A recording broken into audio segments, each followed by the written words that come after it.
સમાચાર પર નજર કરીએ અમરેલીથી। અમરેલી જિલ્લાના લાઠી તાલુકા પંચાયત અને જિલ્લા પંચાયતમાં ભાજપ ઉમેદવારોએ આજે ઉમેદવારી ફોર્મ ભર્યા। ચાવંડ બેઠક પરથી લોક સાહિત્યકાર માયાભાઈ આહિરની દીકરી સોનલ મોનિલભાઈ ડેરને ઉમેદવારી આપવામાં આવી। સાંસદ ભરત સુતરિયા અને ધારાસભ્ય જનક તળવિયાની ઉપસ્થિતિ વચ્ચે ઉમેદવારોએ ફોર્મ નોંધાવ્યા। આ પ્રસંગે સોનલ ડેરે જણાવ્યું કે ભાજપે ટિકિટ ફાળવી તે બદલ શીર્ષ નેતૃત્વનો આભાર વ્યક્ત કર્યો। ઉમેદવારી નોંધાવતી વખતે ભાજપના કાર્યકરો અને સમર્થકોમાં ઉત્સાહનો માહોલ જોવા મળ્યો હતો।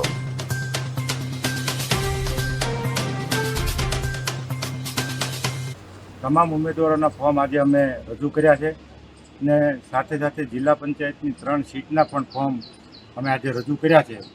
અને હું વિશ્વાસ સાથે કહું છું કે આદરણીય વડાપ્રધાન નરેન્દ્રભાઈ મોદી સાહેબના નેતૃત્વમાં જે રીતે ભારતીય જનતા પાર્ટી અને અમારા ગુજરાત રાજ્યના નાયબ મુખ્યમંત્રી ભૂપેન્દ્રભાઈ પટેલ સાહેબના નેતૃત્વ નીચે જ્યારે આ ગુજરાતની અંદર અને આ અમરેલી જિલ્લાની અંદર જે રીતે વિકાસના કામો થયા છે એ સાથે હું સંપૂર્ણ વિશ્વાસ સાથે કહું છું કે અમે આ તમામ સીટ બાબરા તાલુકો હોય કે લાઠી તાલુકો હોય તમામ અમારા ઉમેદવારો જંગી બહુમતીથી